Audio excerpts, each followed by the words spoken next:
Olá, sejam todos bem-vindos. Esse é o Psico Intergentes, que tem o intuito de debater, discutir e fazer pensar uma psicologia cada vez mais acolhedora e transformadora de realidades. Hoje, dia 28 de novembro, estamos dando continuidade à nossa Semana da Consciência Negra, Vidas Negras Importam, que começou lá no dia 20 de novembro e está se encaminhando até o dia de hoje com um encerramento, O encerramento de uma semana linda, de vários debates, de várias discussões e construções, desconstruções a respeito da luta antirracista. E o encerramento de hoje ele se dá com o professor Robenilson Barreto, ele que é psicólogo social e clínico, mestre em psicologia clínica e social pelo programa de pós-graduação em psicologia da Universidade Federal do Pará e também é docente do curso de psicologia do Unieuro, em Brasília. Nós também teremos aí como convidados os acadêmicos de psicologia Emily Maria e o Ian Nogueira. E é isso, hoje se encerra a nossa sequência de episódios de podcasts a respeito da luta antirracista, mas é um encerramento continuado, vamos dizer assim, porque não acaba aqui. Aqui é um espaço de troca, um espaço de partilha que se expande e a intenção é que isso saia daqui, que isso ecoe, que isso grite, que isso se espalhe. A luta é diária, a luta é constante, ela não se encerra aqui. Se encerra aqui um episódio, uma sequência, mas que isso tem que dar continuidade na vida, na história e no decorrer do processo.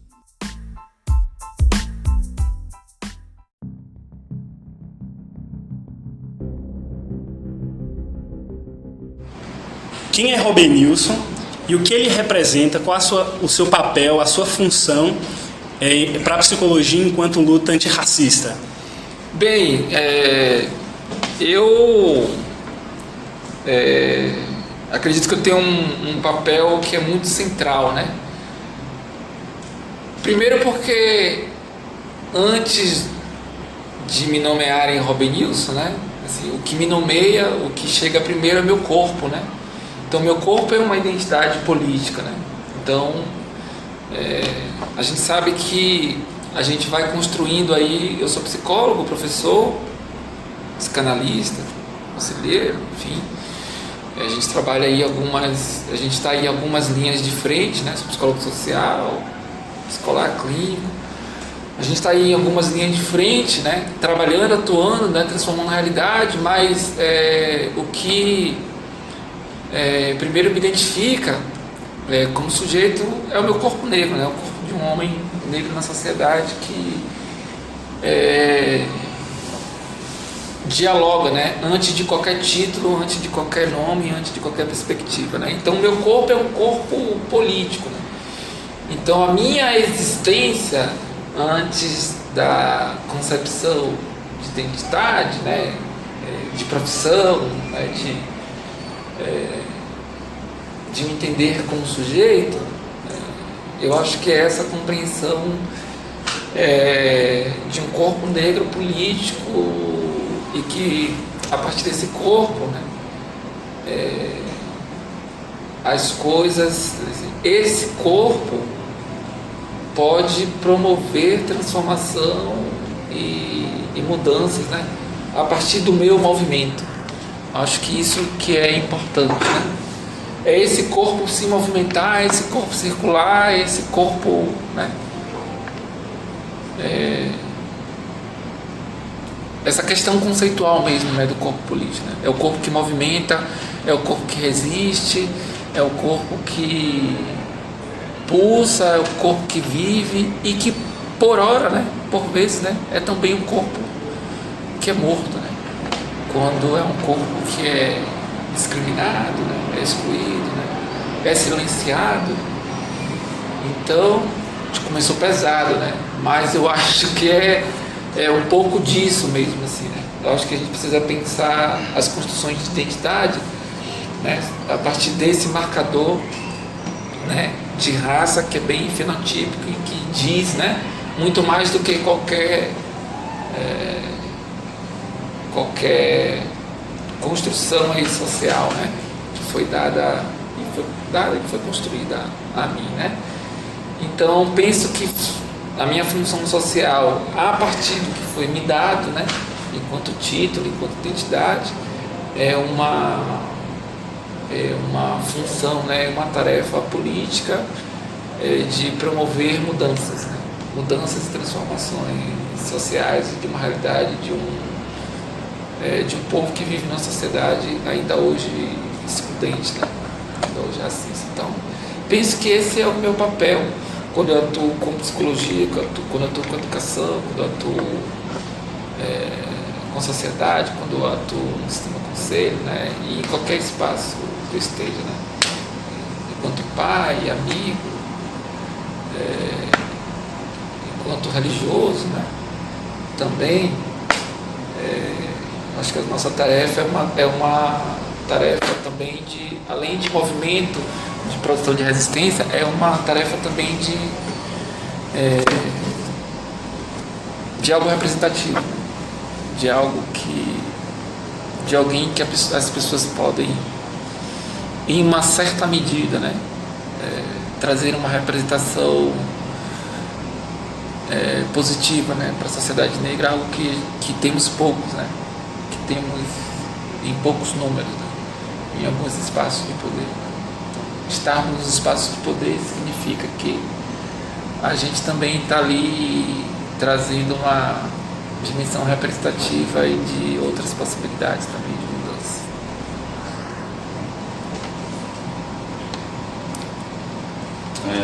Me chamo Ian, tenho 19 anos e estou cursando psicologia, né?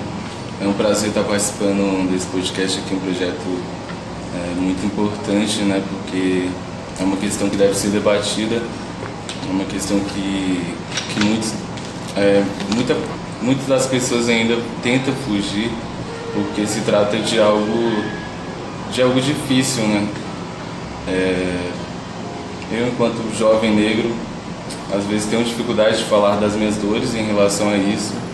Então, as pessoas preferem meio que passar uma cortina de fumaça e fingir que não existem esses problemas, né? Então, quando nós vemos muitas e muitas figuras importantes do país falando que o racismo não é um problema sério, que ele não existe, ele não está só dando a opinião dele, mas ele está ferindo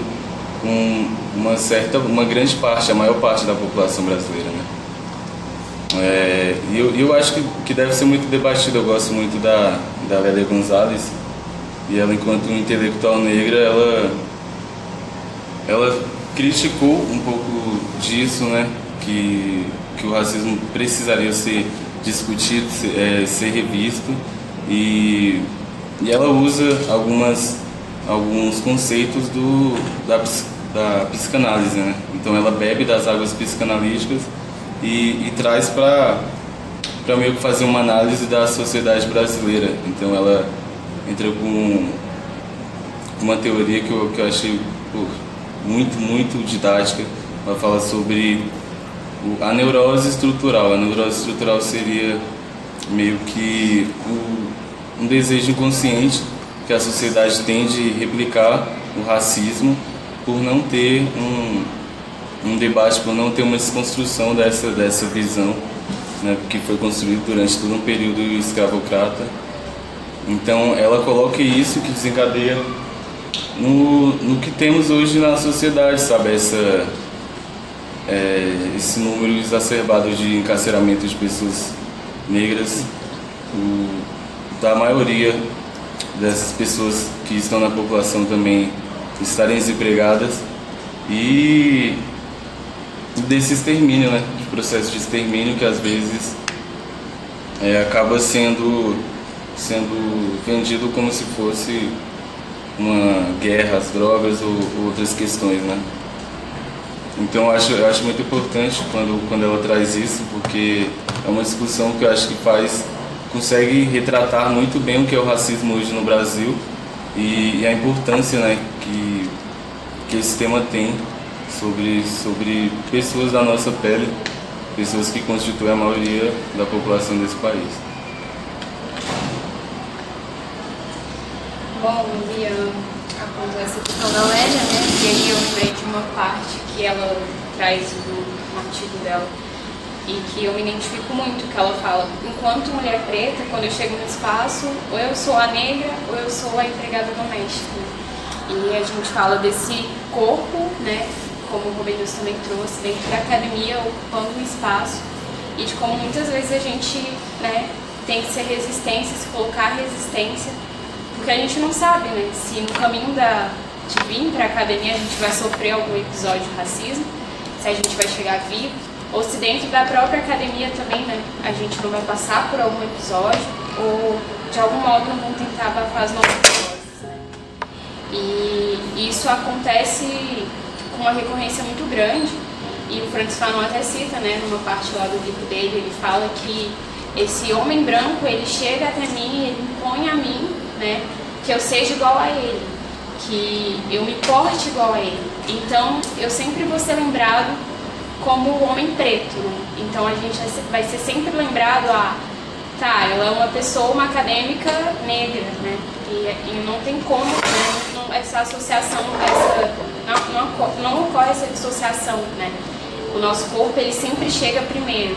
E dentro da academia isso também acontece quando a gente olha para o lado e a gente se pergunta, tá, mas cadê os meus que não estão aqui? Porque são poucas, né? São poucas pessoas negras. Ainda mais no nosso curso, que a gente fala que ainda é um lugar muito elitista, né? E branco. Mas o Frantz Fanon, ele também termina o livro dele falando uma frase, né? Uma oração, na verdade. E ele termina dizendo assim, né? Pedindo que ele quer sempre, né, ser um homem que tenha conhecimento e consciência. Eu acho que é isso que a gente precisa ter, né? Conhecimento e consciência para questionar, né, o que sempre nos foi imposto e o que nos é colocado, né? E também encontrar a riqueza na nossa ancestralidade como uma forma de resistência e como uma forma de lutar.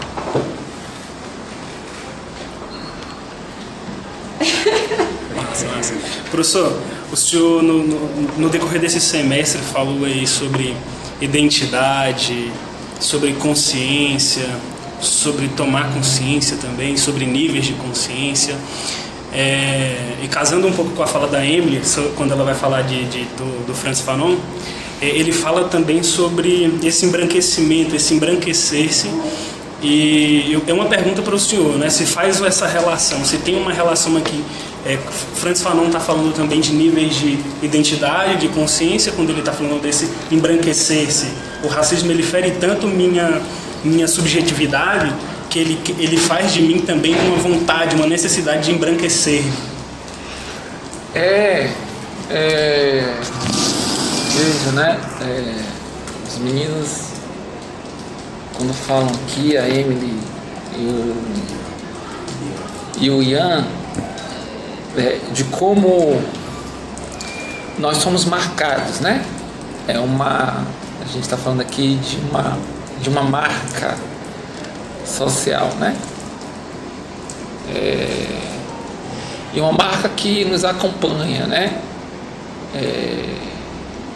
E que nos acompanha de uma forma muito dolorosa, porque a relação estabelecida, né, do ponto de vista da raça, ela é uma relação que foi constituída desde sua origem como uma relação assimétrica, né? Desigual, né? Onde algumas perspectivas, ideias, lógicas, pensamento foi se constituindo, né, e se consolidando a partir dessas relações. É claro que a gente tem aí vários elementos, né, que ajudaram ou que sedimentaram essas relações assimétricas, né? Se a gente for olhar aí a narrativa da ciência, a narrativa do Estado, né, a narrativa da cultura, né, os dispositivos, né, institucionais, né, todos eles, na medida que a gente vem se relacionando, a gente vai identificando esses pontos, né?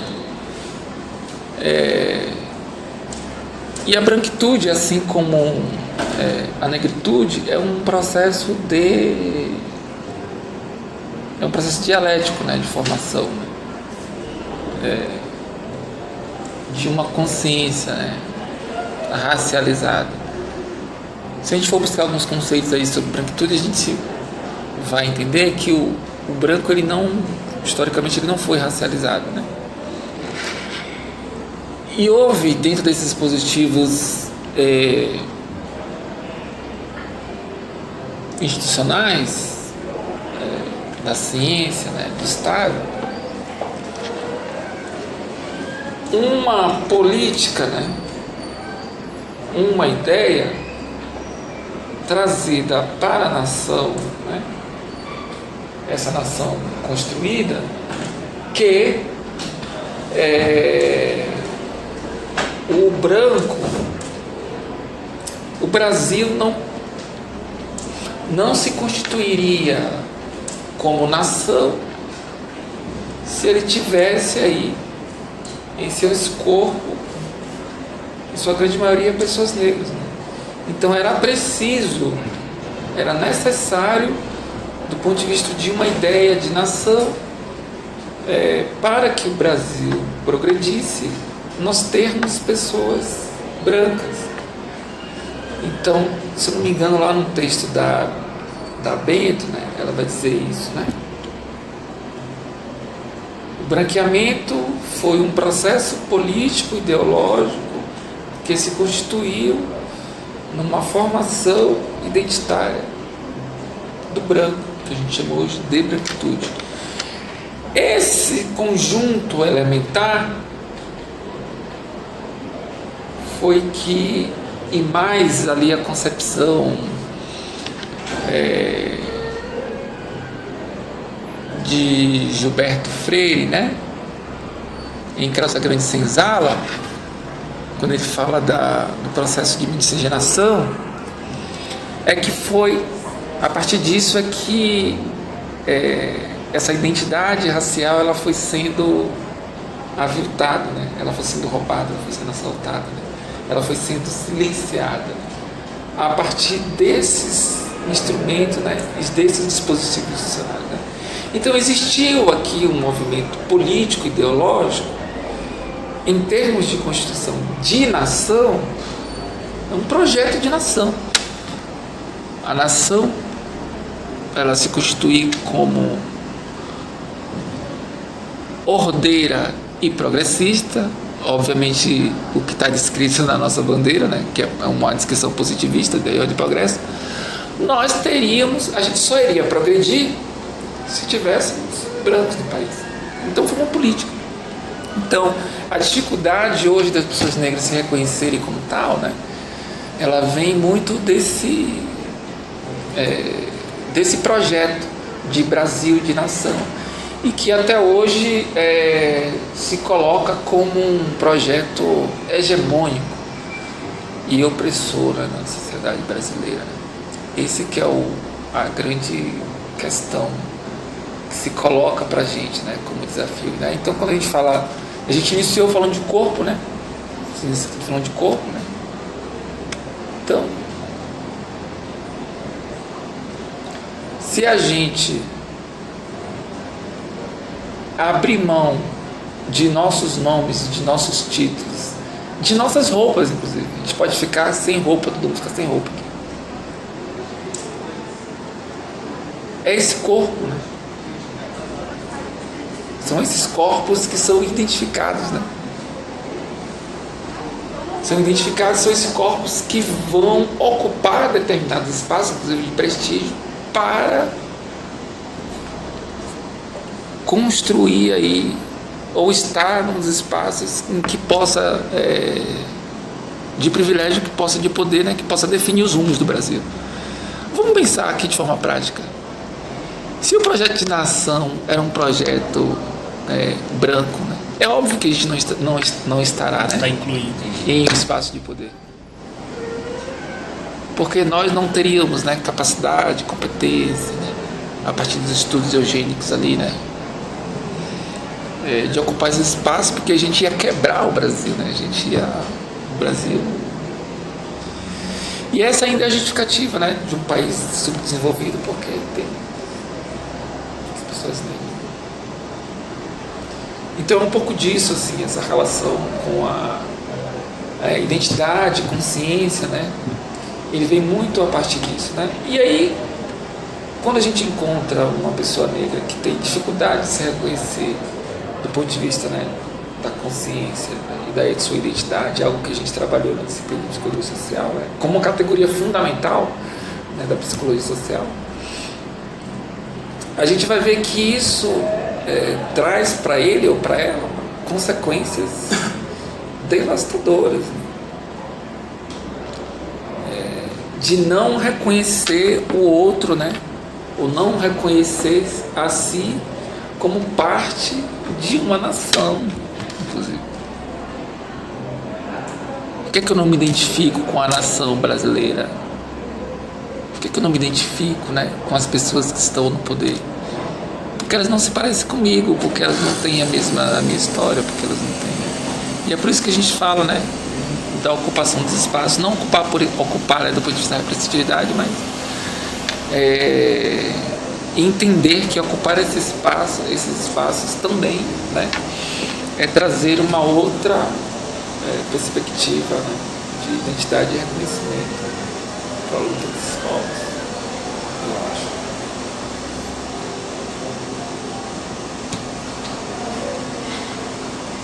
Só para complementar o que o Roberto falou, enquanto, né, população negra, a gente olha e a gente procura a questão do pertencimento, né, uma busca incessante de pertencer, de se encontrar, de buscar esses iguais. E você olha por exemplo, né, os homens assim, que estão na nata, que tem mais dinheiro, você não encontra, né, corpos como os seus, na grande maioria ocupando aqueles espaços. E é o que causa muito sofrimento, né? Eu mesma só fui me reconhecer enquanto mulher preta com 16 anos, né? E eu sempre fui negra, mas eu não tinha ainda lido que tinha, né, um plano e tinha uma diferença de tratamento, né, para com a gente. Mas esse sentimento, né, que muitas pessoas pretas elas relatam, de pertencer, de se sentir pertencente a um lugar que a todo momento quer te tirar dali, né? E quer te colocar à margem, como se esse lugar não fosse seu, porque realmente o plano, né, o plano eugênico e essa ideia de democracia racial era realmente apagar a gente, né, aos poucos, Eu acho que esse sistema, como o Benilson citou, esse sistema político que foi feito para privilegiar certa parte, é muito cruel.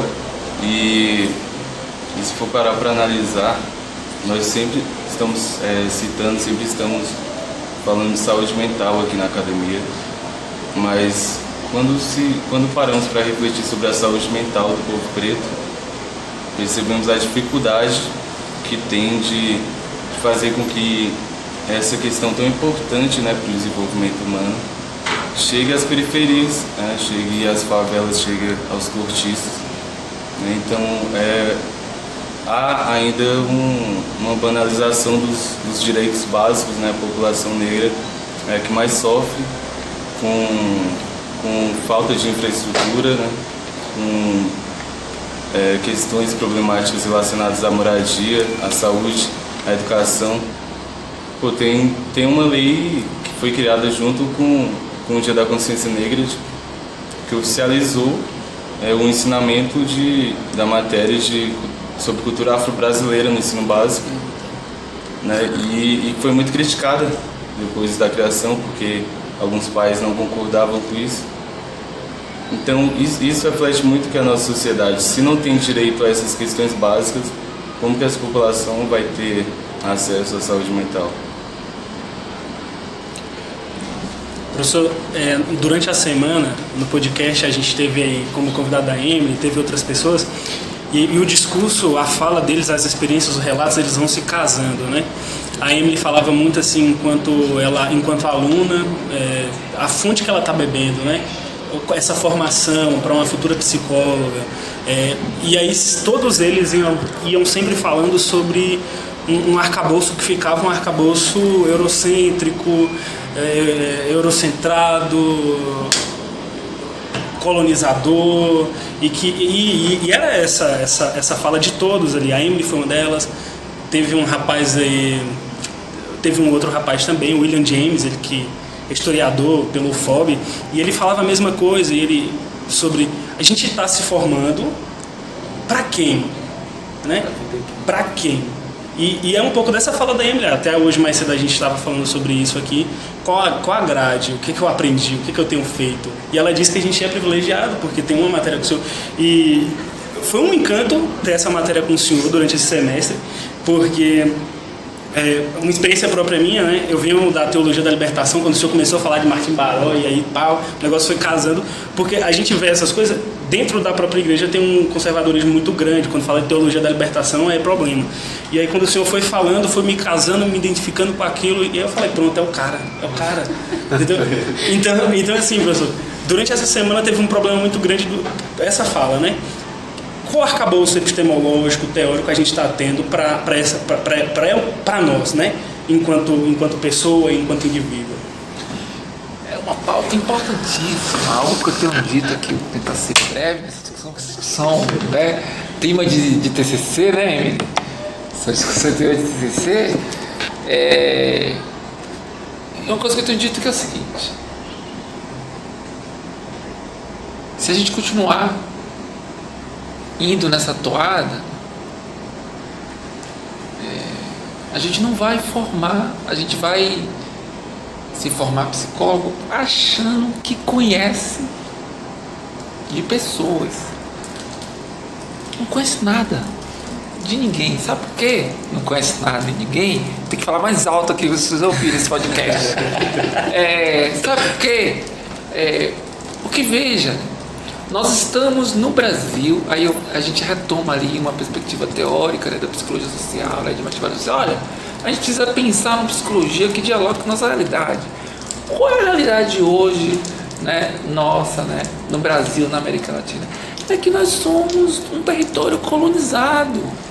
Nós fomos nomeados pelo outro, sem a mínima possibilidade de dizer quem somos. Então veja, se nós estamos num território colonizado, né, a gente precisa construir e encontrar teorias que dialoguem, né, com essa realidade, que dialoguem com a perspectiva talvez decolonial, né, decolonial, vamos dizer assim. E construir uma psicologia decolonial, a gente precisa não necessariamente abrir mão do que já tem aí, mas incorporar na nossa formação, com uma perspectiva mais ampla de sujeito, concepções epistemológicas que dialoguem com a vida das pessoas. A gente tem dialogado na nossa formação com a perspectiva de um sujeito ocidental. Então ainda hoje as pessoas me perguntaram: pô, Rob, estava fazendo uma discussão ali com o professor e tal, mas assim, algumas que eu contraponho aí alguns teóricos, inclusive nosso companheiro que faz essa discussão, de dizer que só pessoas negras podem entender pessoas negras. Muito pelo contrário. Vejam a problemática que nós estamos. Estamos aqui pretos, né, e brancos fazendo formação. As pessoas me perguntam: professor, o senhor atende pessoas negras? Eu fiz assim: atendo poucos, mas eu atendo mais pessoas brancas. Ela ficou olhando para mim, você entender? Eu disse: porque a minha formação é para atender pessoas brancas, não é para atender pessoas negras. Então, é tranquilo para mim eu atender pessoas negras.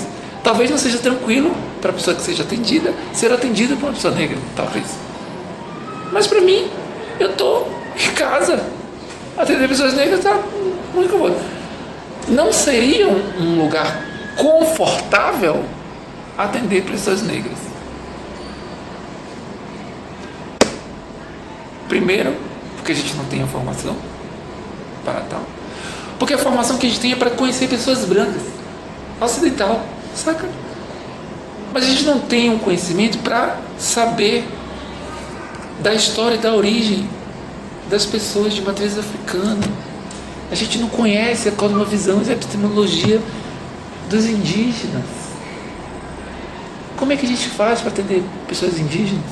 É a partir de uma teoria, de um escopo, de uma vivência da cultura do branco? Essa é a questão. Então a gente é formado para atender parte da população, e que é uma pequena parte. É a grande minoria, por incrível que pareça. Em contrapartida, são essa minoria que tem condição de pagar pelo nosso serviço. Porque se a pessoa negra procurar você para entender, certamente, né? É esse engodo que nós vivemos. E aí a pergunta que você faz, né? Assim, eu estou fazendo psicologia para quem, né? Afinal de contas. Estou trabalhando para prestar o serviço de psicologia. Estou formando para essa psicologia para quem?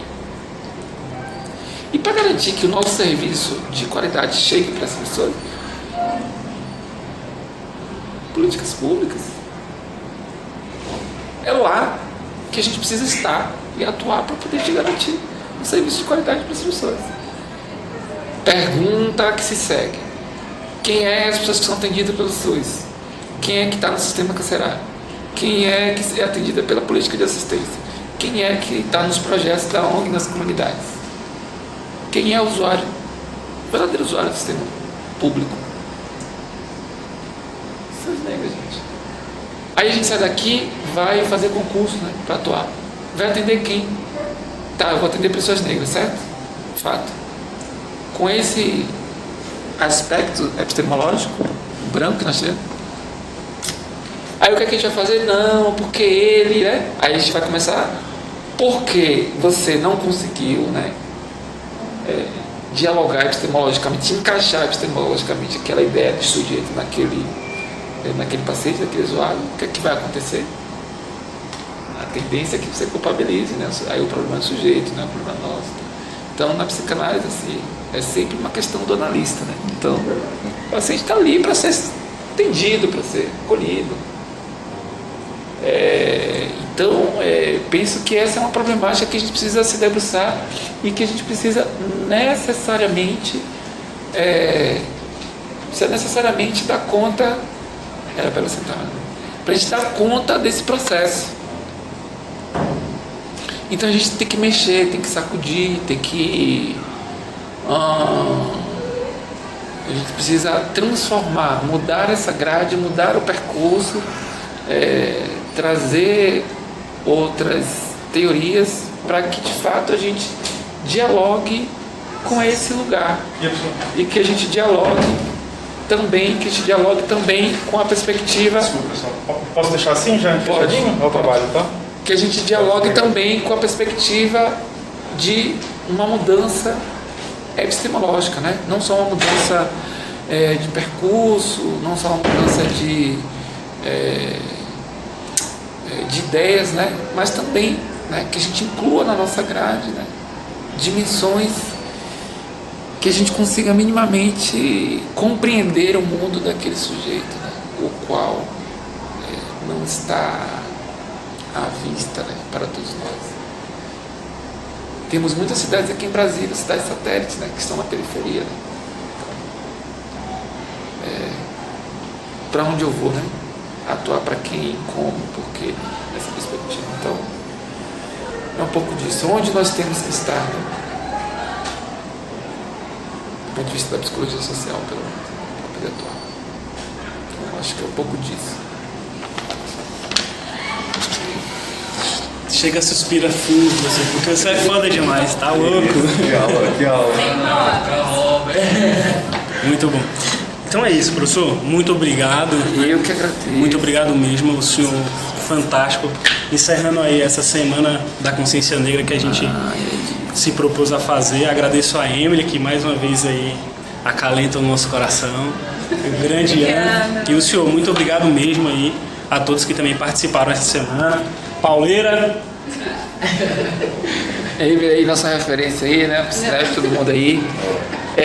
E aí eu quero já deixar aqui, né, como, já que é um programa, né, é podcast, que a gente traga mensalmente, né, temas, né, ligados à questão racial, à questão da formação, né, à questão da comunidade, né, do DF, né, e aí a gente ir fazendo essa transição, né, de como a psicologia pode contribuir com os diversos temas, né, articulado com a questão racial, né. E que esse programa, eu estou afinetando o programa, a pessoa é convidada para programar o programa e alfineta o dono do programa. Então acho que a gente pode fazer, né, convidar professores, né, ir na comunidade, né? Pessoas coletivas. Os movimentos sociais de coletivo, para ir fazer um programa para isso, né? Um diálogo, aí vocês podem ver o nome depois, um diálogo entre formação e psicologia e, sei lá, comunidade, questão racial, enfim, eu acho que precisa... Quanto mais instrumentos nós tivermos de luta, e eu estou entendendo que isso aqui é um instrumento de luta, né? Também de consciência, né? De consciência. Então, quanto mais instrumentos nós tivermos, elementos nós tivermos para a gente poder pensar, dialogar, conversar, mais a gente vai ter aí uma outra dimensão, né? De relação com a sociedade. Eu agradeço demais a oportunidade. Eu te agradeço. Honrado! Eu estou honrado com esse programa.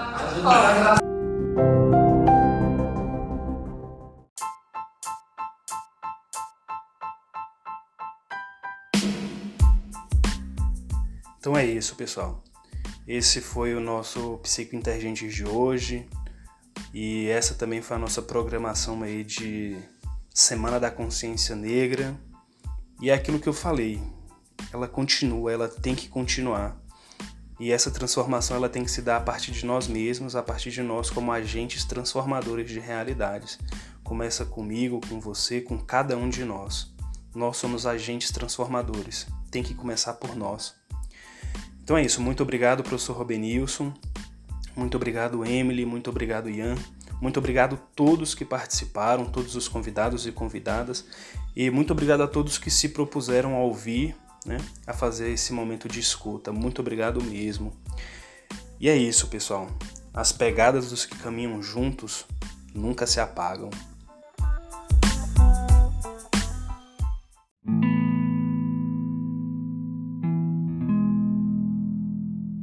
Não adianta dizer que não existe esse racismo que vivemos, onde o negro sofre tanto em um apartheid silencioso. Oh meu Deus, como está o meu povo lá na África, sofrendo ou vivendo, querendo se encontrar na África. Algo que mate a sua fome, na pobreza se esconde o seu sorriso. O colonialismo se agravou, o sofrimento se alastrou, transfundiu suas lágrimas no que seria um paraíso. Chora minha alma, e como está a África, e como anda minha raça. A noite somos nós, a noite somos nós. Negritude és tão bela.